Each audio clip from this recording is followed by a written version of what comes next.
Well, good morning again. And then for those of you that are watching online, thanks for watching. And then if you're listening to our podcast, glad you're listening. We've been in this conversation for quite some time. We're doing well, people. All right. I don't know what iteration we're in here, but we're in this conversation, an introduction to love. And we're kind of giving an invitation to a new understanding of love. All right. So if you're just joining us, we're walking through what, like some scholars have said, is the greatest literary masterpiece, perhaps maybe outside of Plato, the greatest literary masterpiece that's ever been written about love, which is actually a letter that was written from, coincidentally enough, a guy who most of you probably don't like, Paul, because Paul just gets a bad rep about a lot of things. And so Paul wrote this letter, and regardless of maybe what has been attributed in the name of Paul and what Paul actually wrote, there's a lot of debate. But what I can tell you is if Paul wrote nothing else other than just this one section about love, it's worth talking about him, and it's worth talking about this incredible masterpiece that he wrote. And so that's what we've been doing. There is some context to it. So it's in a letter called Corinthians, and this is about like a spiritual collective that was started roughly around 50 Common Era. And he writes this letter somewhere around 54, 55, so about 5 years after. And utter chaos is broken loose within the collective. They can't agree on anything. They're fighting about everything. And so Paul's like, God, what do I need to say to this group of people divided in all kinds of directions? And Paul's like, you know what?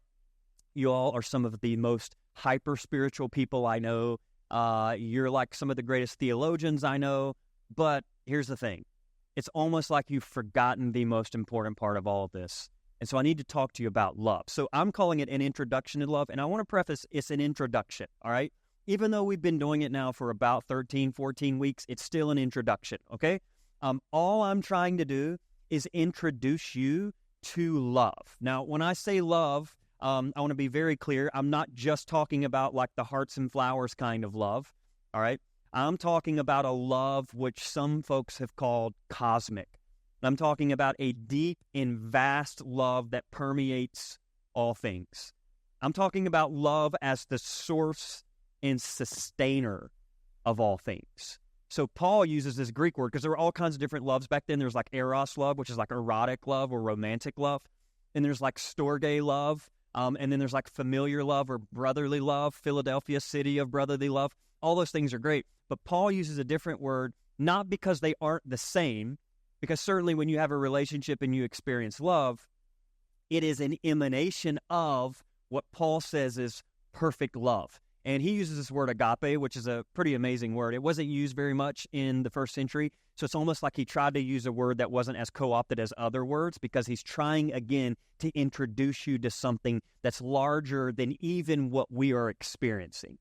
So as amazing as love is for all of us, all right, and if you're in here and you've ever felt loved, you know that's an amazing feeling. It's an amazing experience to be loved. As great as that is, I want to tell you this. That is a pale shadow in comparison of what love actually is. You're getting just a small portion of what I think the essence of love really is. And there's been a couple of occasions on my life where I feel like I've had some encounters with what I think Paul is talking about here, with a love that is, as Paul says, he's tried to describe it, he's like, it's patient, it doesn't get in a hurry, it's kind. And he just keeps rolling, using all these descriptions about love. And so he uses 15 verbs, and he kind of starts with positive, then he moves to negative, as in like love is, but then love is not this. And then he moves back again, and this is where I want to transition with us this morning. He moves back to the positive. So after telling us what love is not, Paul kind of ends this little unit with 4 very strong verbs about what love is. Now, in my opinion, as a scholar from Emory University, I think this is the crescendo of the entire writing that Paul does, all right? So Paul's been just firing about love. And I think this last line, as you're going to see, I think he's going for it, all right? So we are making our way down on the plane here, and I think Paul is like, I think you're feeling it, I think you're seeing it, but I really want to bring it in this moment. And so I want to just pick up, this is 1 Corinthians 13, verse 1. If I speak in the tongues of humans and of angels, but do not have love, I am a noisy gong or a clanging cymbal. and if I have prophetic powers and understand all mysteries and all knowledge, and if I have all faith as to remove mountains but do not have love, I am nothing. If I give away all my possessions and if I hand over my body so that I may boast but do not have love, I gain nothing. God, that's so good, isn't it? I could read that 1,000 times. And here's the transition. Verse 4, he begins to use these 15 verbs. Love is patient. I love that. It's outside of time, yet also inside of time. Love is patient. Love is kind. Love is not envious or boastful or arrogant or rude. It does not insist on its own way. It is not irritable. It keeps no record of wrongs. It does not rejoice in wrongdoing, but rejoices in truth. Now, here's where I think Paul, he just brings it, all right?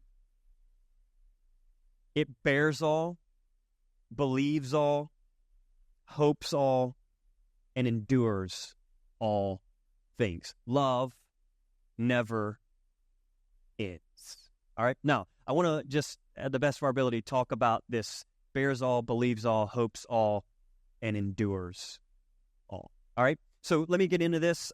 When Paul writes this phrase, love bears all things, a couple of thoughts come to mind. First of all, the root of this idea of bearing all things has to do with covering something. So think in the context of like shelter, all right? Think in the context of like a good roof that protects the people in the house from whatever is coming down from the sky, right? It's the idea that Paul is getting at is love bears all things. It covers us. It protects us. Love, the essence of love, is about security. Love provides security. True love, perfect love, agape love, is a love that you can run to when you feel unsafe. It is a love you can go to when you feel, check it out, insecure. Now, let me just pause here and say something to you. I have a PhD in insecurity, okay? I can assure you there are very few people in this room who are more insecure than me, all right? I'm always careful when I make statements like that because I think we live in a world where everybody thinks their experience is the greatest of experiences. But there are two things that I believe I've mastered in my life. One is anxiety, all right? Most of you know that. I am a high priest of panic attacks, okay? The second is insecurity. Now, growing up, God, in my early 20s and 30s, because I'm 43, I don't even know how that happened, but in my early 20s and 30s, I experienced so much insecurity in my life, all right? I mean, I could not even make a decision because I was indecisive, because I was insecure for many reasons, which I don't have time to go into, but I will tell you, insecurity was deep, deep within me. I mean, conditioning as I grew up, like levels of insecurity, all right? And what began to happen in my life is I realized instead of like ignoring the insecurity or pretending it's not there or even trying to mask it, which I did for years, guys, when I first became the pastor here, I had so much insecurity and I didn't know what I was doing. And so I would overcompensate for the insecurity. Have you ever done this before? And you overcompensate for the insecurity by being extra secure. Do you know what I'm talking about? And so I would come across, and this is what my wife told me, because she's a safe space and she can tell me whatever she wants, because we've been married 21 years, and turns out she actually doesn't mind telling me whatever she thinks, okay? And so 20 years, and she says to me, she says, you know, you come across like arrogant. And I'm like, what do you mean? She's like, you come across just like arrogant. Do you not know what arrogant is? And I'm like, I've never heard these words before, all right? She's like, you come across a little arrogant. And I'm like, what do you mean? And I realized after working through some of this that what that is, it's like me overcompensating for what is actually true about my essence. So just pause here, all right? Now, non-judgmentally, okay? Because I know there's a couple therapists in the room too, and most, by the way, all of us now are therapists, okay? But here's the thing that I'll just throw out. If you ever encounter anyone and they exude like arrogance, there probably is a decent chance they're coming from a very insecure space, all right? And so that was for me. I would come across very arrogant, and part of the reason is because I was trying to overcompensate because I had this deep, deep insecurity within me that I didn't know what to do with, honestly. Didn't know where it came from, didn't know how to work it. And so, for me, when I began to get honest, I began to realize that word insecurity is so true. Insecure. There was like a lack of security for me. And as I began to dig into this, and I'm telling you, I'm talking like a couple years of therapy. And what I began to realize is, God, there was this narrative that was playing internally, like a record on repeat.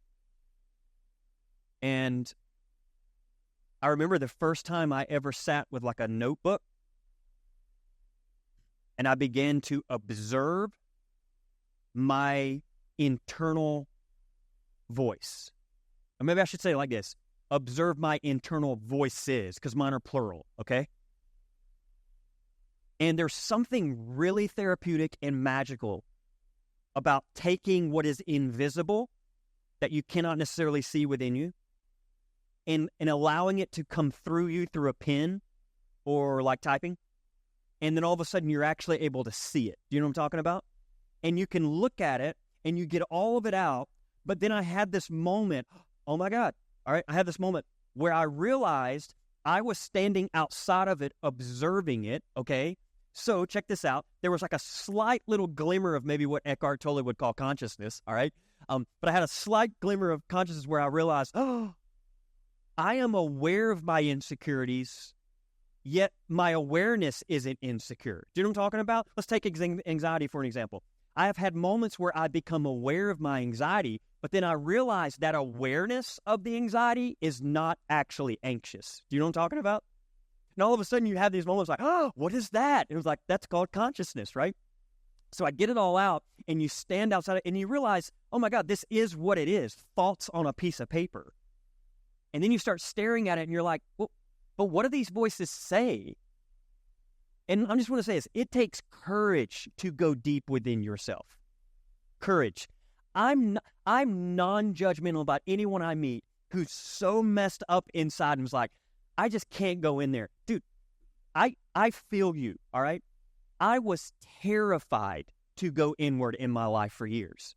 And part of it was because I was afraid, like, what am I going to find? The other part is the reason I was terrified to go in is because of all the conditioning I was told about my internal world. You know what I'm talking about? Because I grew up in an evangelical world where, like, all the evangelicals told me I was, unrighteous and as filthy rags. Have you heard this phrase before? This is great. This is what we're teaching your kids back there, by the way. It's wonderful.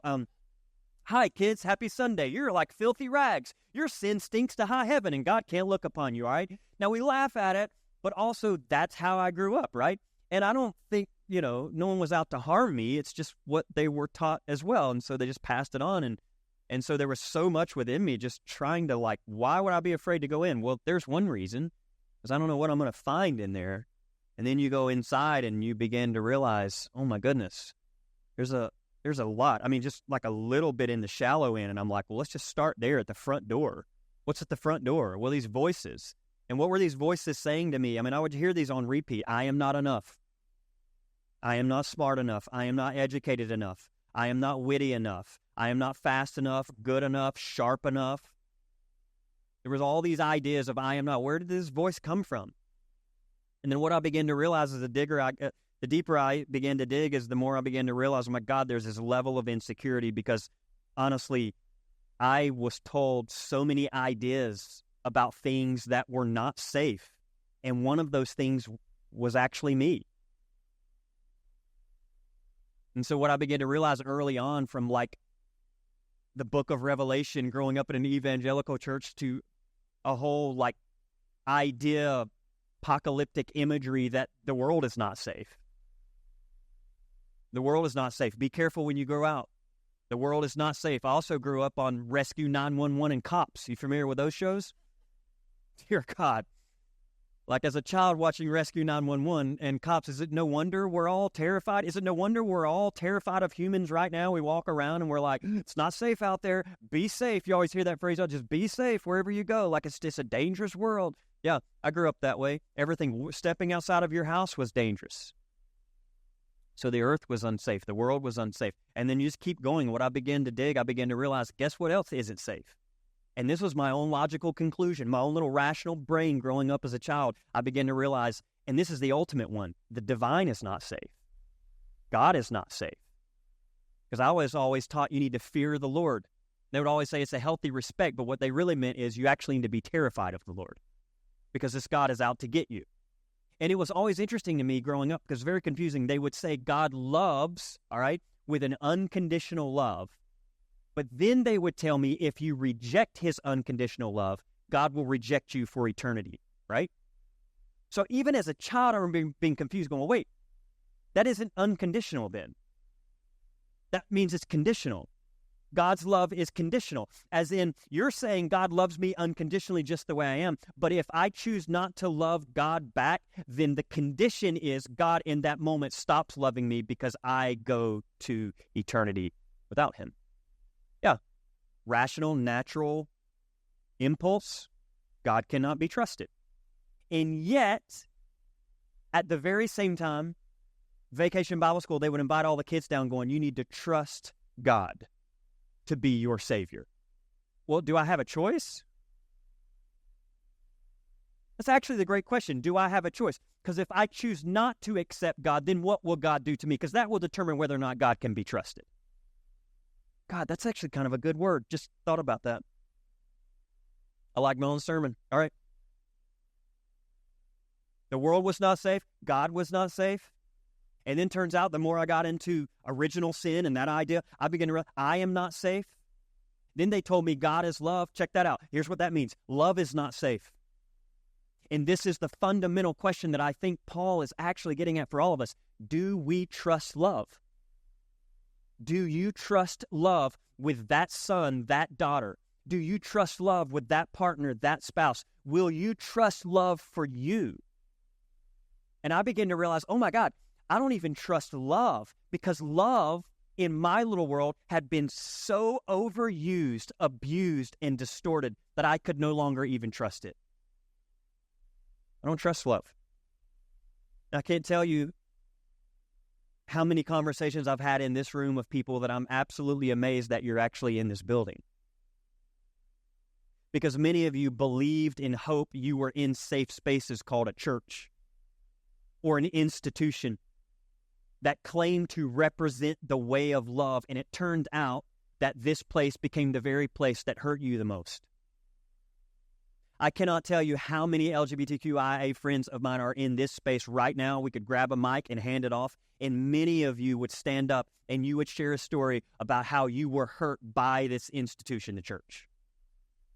I can't tell you how many I know that have come here and they've shown up on that front doorstep, and metaphorically speaking, there are bruises all over their body, and they're literally going, I don't even know why I'm here. I've given up on all of this, but there's still something within me. Maybe it's love that's pulling me forward, going, maybe there's more to this world than I'm seeing, and maybe there's some level of invisible world that I need to tap into, but I have been so beaten down by this thing that represents or claims to represent the way of love, and it's abused me.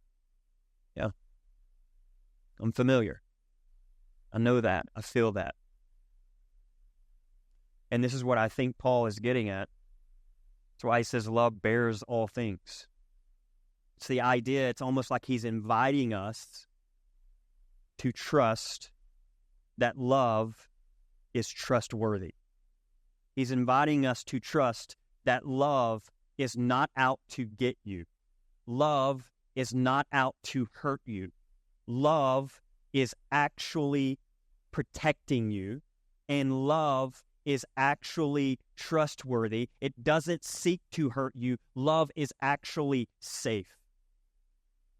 And so in all the ways that you've been hurt in the name of love, love stands present, reminding you and I that that hurt was only an emanation of love or a not-so-perfect version of love, because perfect love or agape love will never harm you. And so it leads to some questions. Do you know what it's like to find safety in love? Do you know what it's like for love to cover you, to protect you? Do you know what it's like to run to love for safety? Have you ever had someone protect you? God, I have. Isn't it lovely? When we first started this church, I think I mentioned this last week, but Jonathan Merritt was here and Matthew Paul Turner were here. And by the way, was that a good time or what? Did you all enjoy that? I know our kids did. Don't just hold your applause. It's fine. But I hope they're watching. See you guys. But they were so much fun. They came and read their books to the kids, and the kids gathered around, and then Matthew Paul Turner took them to the back, and I heard that was amazing. And then, I mean, come on, Merritt did a fantastic job as well, and it was great. But I mentioned this briefly, but when we first started this church, it turns out not everyone agreed with the direction we were wanting to go. And some of you have heard this before, but online, like social media, I went through a season where it was like, I mean, just getting pounded, like just one after another. And there was a moment where Katie and I were just like, you know, you always have to evaluate, like, is this worth it? Do you know what I'm saying? Like, is it worth, like taking all of this, like, criticism? And then you start to realize, by the way, after you talk to your friends who are like LGBTQIA+, you realize, oh my God, first of all, the beating that we were taking was very minimal compared to what you all have experienced on a whole new level, right? But I remember thinking, I don't even know if it's worth it. And then you start to feel a sense of loneliness.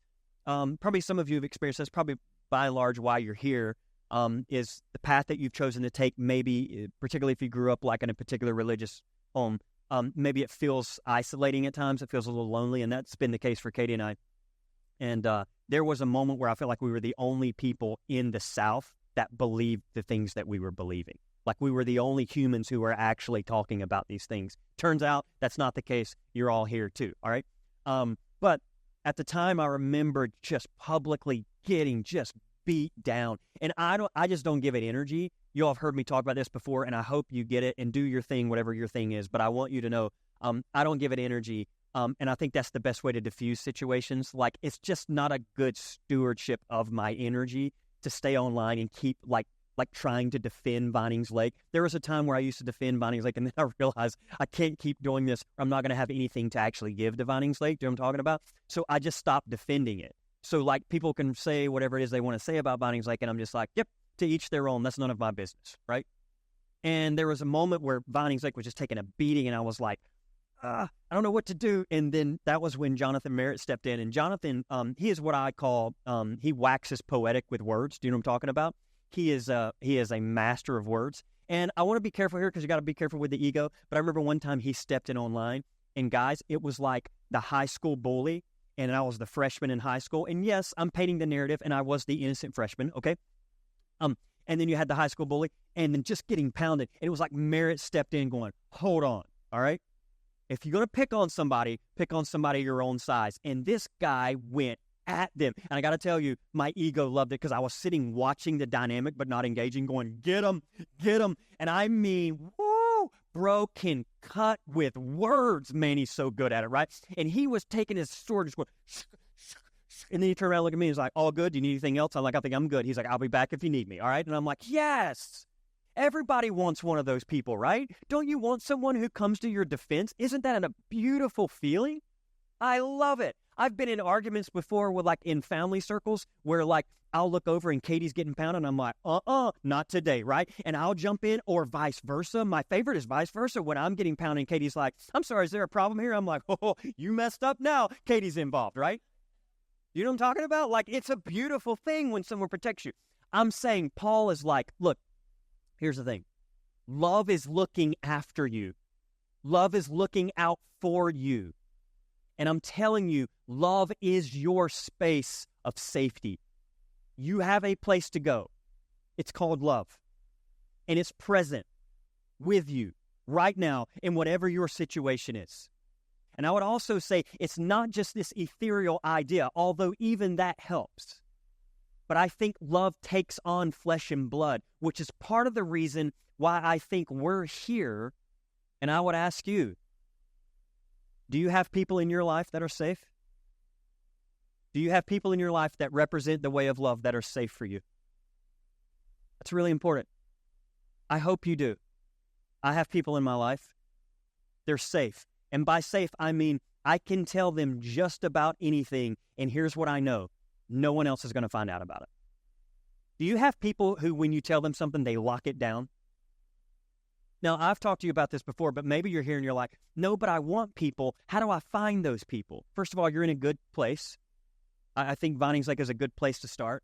But I would also say the way I've found it to be is sometimes you have to run a test. Do you know what I'm talking about?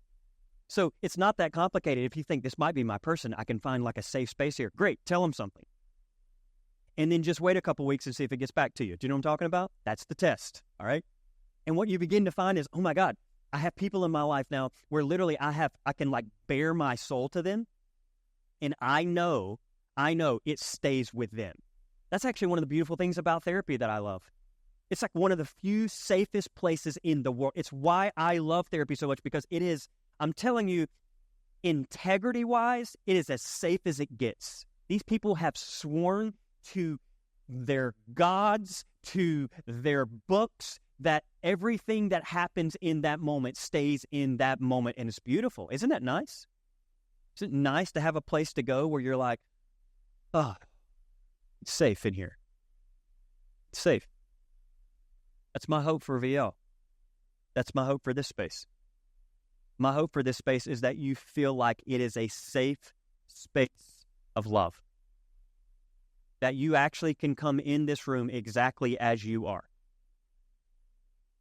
And that you can come in this room and there's like a non-judgmental presence. Because it's been my experience that is what love is. When I encounter love, love is not sitting around judging me. Love is just present, doing what love does, loving. Regardless of where I'm at, what's happening in my life, love is just there. And it's patient, and it's kind, and this is my hope for Vinings Lake, that you'll find this space to be a space that lays a foundation for safety, wellness, and unconditional acceptance. So Paul says love bears all. It's the crescendo. Now, he moves to a couple other words, okay? Are we feeling okay? All right? This is what we call a move in a talk, all right? We're shifting to point 2, all right? Love bears all. But then he says this, and we'll capture these two at the same time.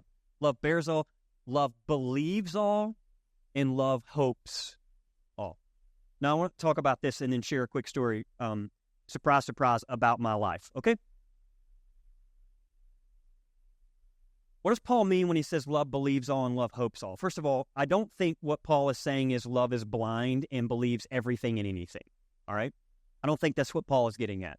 Now, all is a very inclusive term. It's pretty massive, but I don't think Paul is saying that love just believes everything. I don't think love is naive, all right?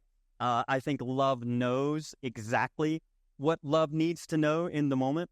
And I don't think it's just, okay, people, love believes all things. Whatever you say, love believes. You ever had anyone lie to you before? Yeah. You ever had someone look you in your face and lie to you before? Yeah. All right. Some of you are like, man, this is hurting a little bit. I know. I've had that experience before too. And it's interesting because I don't think love is staying there present going, I believe that. I believe that. No.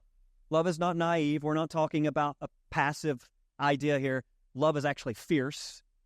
And there is no separation of love and truth. We just learned this, that Paul said, love does not rejoice in wrongdoing, but rejoices in justice or in the truth. And so when Paul talks about love believing all things, what I believe Paul is saying here is love trusts and expects and works for the good of the beloved. Love is all about human flourishing. I'll go a step further and say love has always been about your flourishing. Always. This is what Paul is getting at. He wants you to know love is always working for your greater good. Love can be trusted because love has your best interest in mind. I don't know how to tell you this other than just to say it like this. Love believes in you. Breathe that in for a minute. That may sound a little Joel Osteen-ish to some of you, but I embrace that part of me, all right? Love believes in you. I hope you understand that, and I hope you experience that. Love believes in you perhaps more than you believe in you. Love believes in you even when you don't believe in you. Love has never given up on you. Do you understand that? I don't care how bad you think you've made a mess of things, or how much you repeat the narrative in your head that you are whatever the worst mistake is you've made in your life. I need you to know my experiences with love have shown me this is true. That love has not given up on any of us in this room. That love is patiently there, present, waiting. And that love is continually kind. And that love is just there loving us, doing what love does, and also believing in us. You might say, well, why? Why would love believe in us? Because love knows that you and I are made by love, of love, through love, and will ultimately return back to love. And so love stands present, ready in this moment.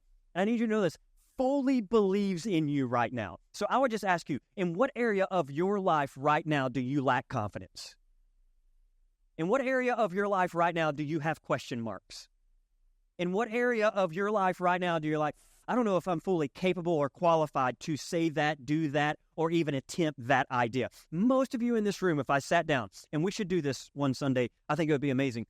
I'd love to just sit down and be like, hey, tell me what you're like dreaming about. Tell me what you're thinking about. Tell me what is it that's been in you for 10, 15 years, but you can't do because of your job or because of your kids or because of your situation, whatever the situation is. What is it? And many of you would stand up and be like, oh, I've always wanted to do this. I know people in here right now, you've talked to me, oh man, I'll tell you what I've always wanted to do. For the longest time, I'd love to fill in the blank. And then you wait a little while, and what you begin to realize is, yeah, but there's always like something in the way.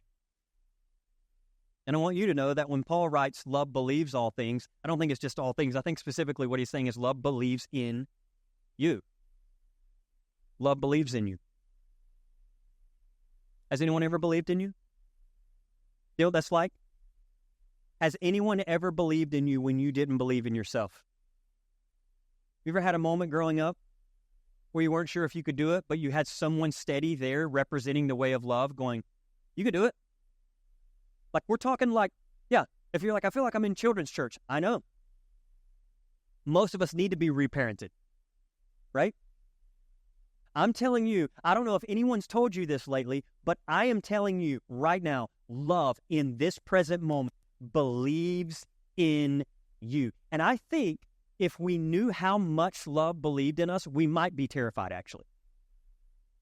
Love is sold on you. All the bets are on you. Yep. So much so that the hope of the world, love's like, we're good. They're here. Yep. I don't know what's going to happen. I don't know if y'all know this. We're in like an election season. That was wild. What a wild time to be alive. What an amazing time to be alive. Check it out. Love's not frantic in the least bit right now. Love is right in the middle of the election, and love's like, what are you guys all nervous about? You're here. Now, if you weren't here, I'd be a little nervous, but you're here. And you're here, and you're here, and you're here, and you're here, and you're here. Look at us. We're all here. We're good. We're good. And I tell you, I feel that sometimes. Sometimes I get a little discouraged. I don't know if you know that. But like I'll cut on the news and I'm like, oh boy, man, whoo, I can't believe that just happened. And then I gather with Vinings Lake and I'm going, oh, we're good. We're good. How do you know we're good? Because I know you people. We're good. I'm telling you, love stands not shaking at all in this moment of your life. And it's like, what's the problem? I believe in you. You're good. God, I can't tell you how many times in my life, especially growing up with a lot of insecurity, how many times people have believed in me when I did not believe in myself. Beautiful moment. Like, you got this. And have you ever had somebody tell you got this and you still fail at it? You know what I'm talking about? But then on the other side, they're like, yeah, but look at how much you've grown. I'm like, okay.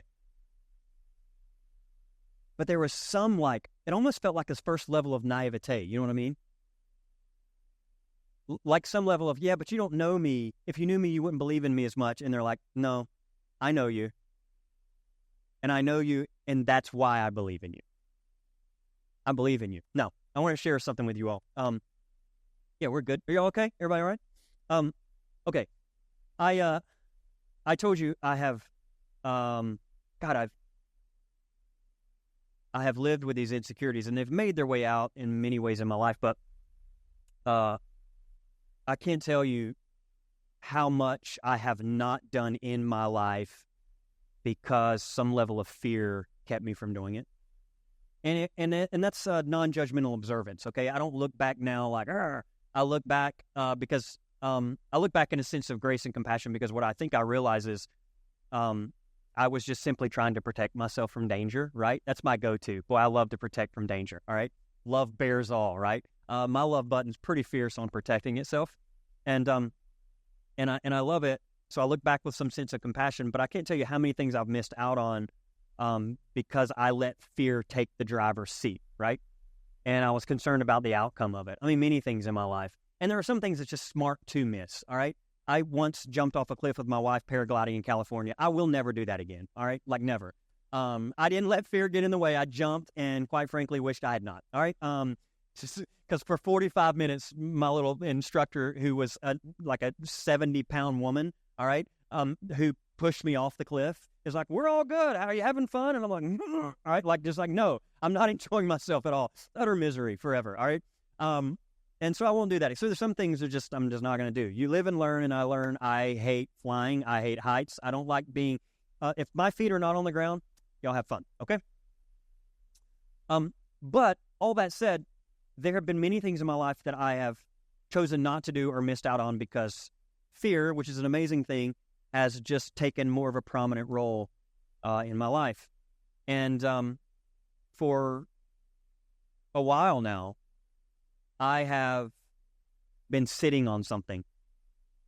And probably 2.5, 3 years ago, I should probably go back and say at the start of Vinings Lake, 2006, and then when I became pastor in 2015, I very early on encountered someone who said, hey, take my word for me. Take my word on this.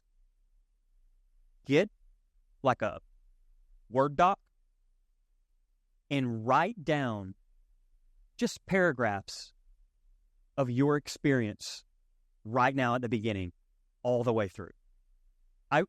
It's some of the greatest advice someone's ever given me. So I have to tell you what I did. I created like a doc, and from early on when we started this spiritual collective to when I became lead pastor in 2015, I would finish like a gathering or something that would happen to me, and I would go to the doc and I would insert it.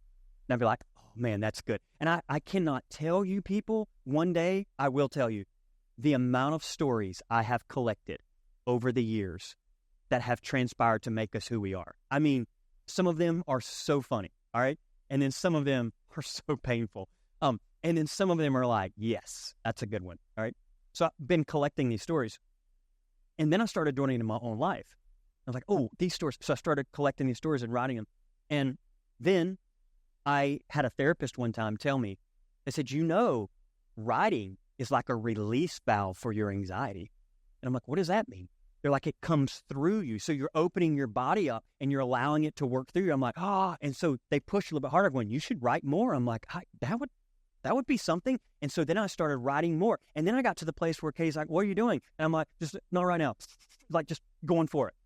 And then I was like, almost like a reporter detailing every aspect of my life, both what was happening out here and then what was happening in here and how they were meeting together. And I just started, this, let's move this over here, set this right here. And I started writing. I started writing more and more and more. And then eventually I looked at it one day and I realized, oh my God, what is this? Like, what is this? And then I realized some of it was like, that needs to go over here. But then there's something here. And I feel like it's something, but I don't know what it is. And then I started organizing it. And then I was like, well, that's really interesting. There's some organization here. And I was like, but it's so much. like I looked at my little Word doc and it's like 160,000 words of stuff. Do you know what I'm talking about? I'm like, that's a lot of words. And then I just kept like observing it. And then one day I got to the point where I was like, let me shape that a little, and I'll shape that and I'll shape that. And then I was like, oh my God, this is a sermon series, all right, which is the way pastors think. Don't worry about it. It's just us, okay? Because I should teach this. And then it just like kept getting sharper and sharper. And then I was like, oh, this is interesting. I was like, I think there may be something here that's more than a teaching series. And so I trusted love. And you're like, what did you do? I sent it to someone in my life who is in my top 5 safest humans, okay? Now, I'm going to tell you who that human is, and I was reluctant to tell you, but you all are safe people for me too, so I can tell you, all right? But all of you online, I don't know you, so be careful, all right? So, all of that said, I have top 5 of people whose opinions matters in my life. Remember I told you that? I'm clear on whose opinion matters to me, and in the top 5, these are one of the top 5. And she's one of the safest humans I know, and she's been such a dear friend and has embraced me for exactly who I am, and oh my God, is filled with so much wisdom and compassion. And so I did something that was utterly terrifying, all right? Because I'm talking about like bearing my soul. Like think of like your journal, do you know what I'm talking about? Now imagine someone blasting that on CNN, all right? Like, yeah, no thank you, all right? I was like, I don't know if I can do this. I was like, but I just want to see what is there. So I sent it to my friend. And this particular friend read it, and she responded back. And so you probably know her. Her name is Felicia. You remember Felicia? All right. She's in my top 5 greatest humans of all time. Arguably one of the greatest arguments for original goodness that's out there. All right. Felicia read what I sent her, and then she responded back, and she said this. I actually want to show you her email. All right. So I think it'll be on the screen, but here's what she writes.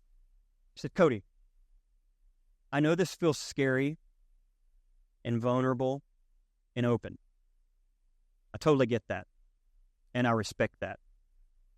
And so, if you decide that you don't want to publish this and just write it for yourself, I think it'd be cathartic and a win for you. I also think it might be good just to pause, listen to this, and see what love might be inviting you into. Isn't that a great word? Can we pause there? What is it you're working on? Let me just pause here and just ask you, what is love inviting you into this morning? I say invite because invitations can always be declined with no hard feelings. Do you feel how gracious that is? That's non-judgmental, friends. God, it's so gracious. But I wonder what little boy, teen, young man, person of any gender might benefit from the gift of your words and your lived experience. Could this possibly be an offering poured out, your own bread and wine that you give for the body of humanity to commune with? I hope you go for it, and I hope you submit this to be considered for publication. It's really great work, and trust me, I've seen shitty. And it's not from you. Do you see how aware she is, how conscious she is? She knows my thoughts. She knows I'd have been like, I bet you have my work, all right? It's like she doubled down knowing my insecurity. And also, if you never go further than having emptied your insides and put this on paper, I am thrilled you did this. Most importantly, keep going. This is really good work. I say that honestly. And she believed in me. She believed in my work. And I listened to love. Like, yeah, all right. And so I made some calls. And to my surprise, had a Dream World literary agent say, we've seen parts of this.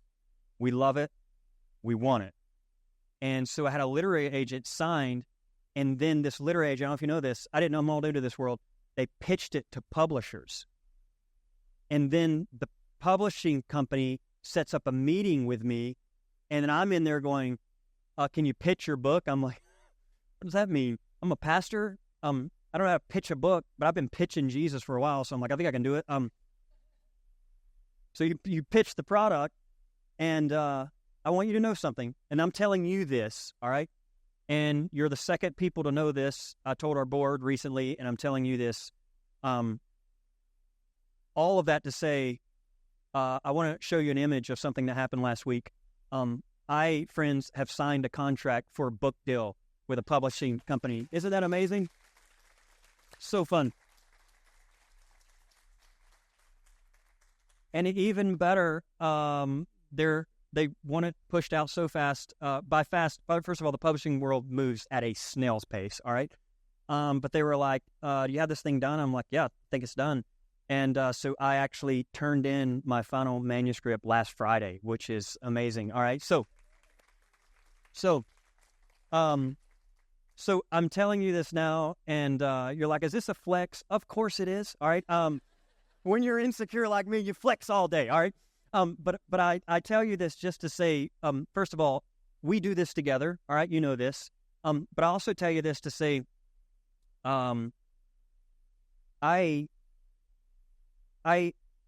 was so reluctant to push this out to the world, and there's so many fears and hesitations and concerns about how it would be interpreted, and I didn't even know if I want to push my own vulnerability out there, because when you get vulnerable like that, like, people can take advantage of it, and there's a cost to it, and it's like, is that worth it? But we did it, and I've been so surprised at the response of it, and right now, starting tomorrow, we start a very short editing process, and then God willing, everything goes okay, and the publisher doesn't say this is awful stuff.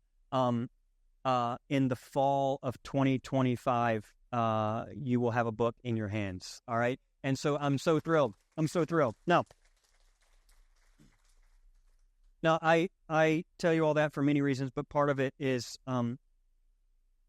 that can look like, yeah, of course, our pastor's going to be an author. Yes. And Katie has been walking around the house going, hello, author, right? Like, I'm just like embracing my new, but I'm going to tell you something that most authors probably would not tell you, all right? First of all, I want to say I bring it to you now, but you are going to get tired of me talking about it. I'm going to remind you every Sunday that I have a book coming, all right? I'm going to remind you that I am an author, and I'm going to remind you that I graduated from Emory, all right? Those are the three things I'm going to remind you every single Sunday, all right? I'll give you details as they come. Now, all of that said, though, I want you to know, what you don't know about this is that email that I just read to you did not come immediately. That email came after I had personally submitted trying to find a literary agent to even represent me, and most of them said no. And what you also don't know is when we got the biggest bad A literary agent on the planet, they had the worst trying time to pitch my stuff to a publisher. And here's what, like, out of 21 publishers, here's what 20 of them said. He's not qualified. Second, they would say, it's not spiritual enough.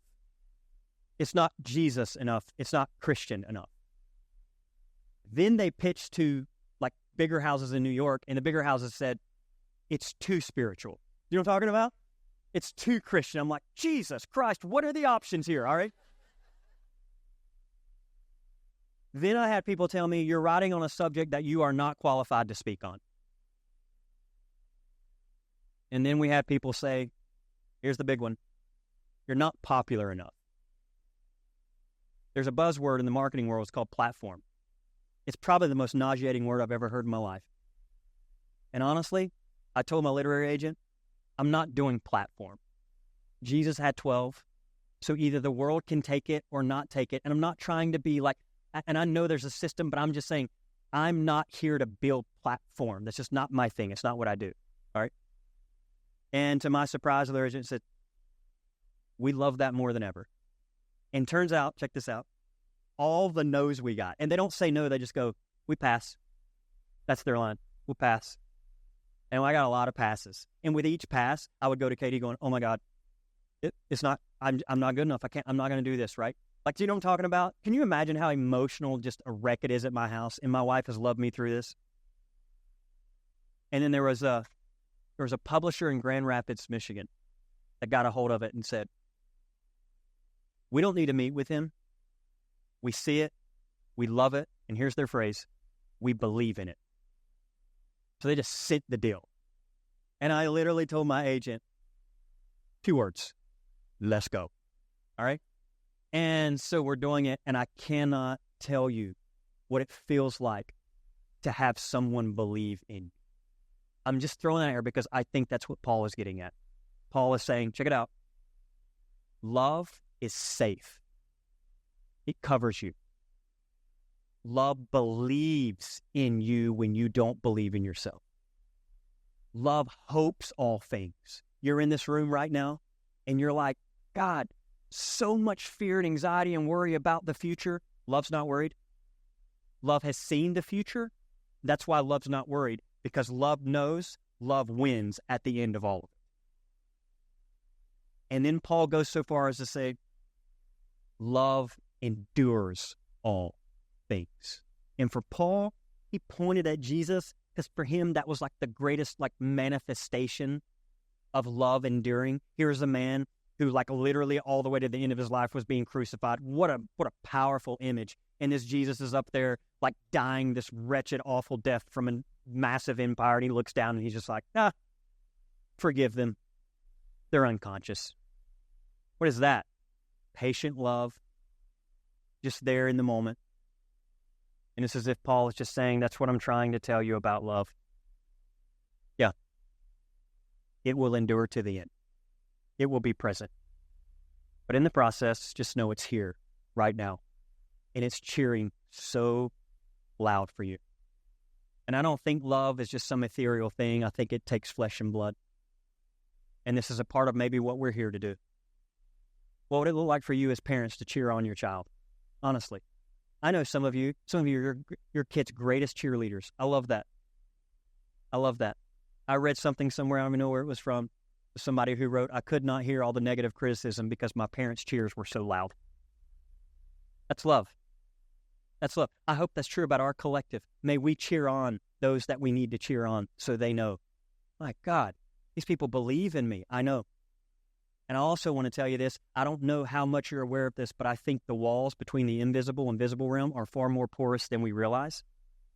And in Hebrews, the writer, that lady talked about, that writer, she said something about there is a great cloud of witnesses. You ever heard that phrase? I love that phrase. It's the idea, especially like watching the Olympics right now, it's the idea of like a whole group of people that have transitioned into the next world. And I'm fully believing right now they are like present in our lives more than we realize. And I believe all of them have like pom-poms out, you know what I'm talking about? And a part of their thing, wherever they're at right now, is look at them go. They're doing it. They've got it in them.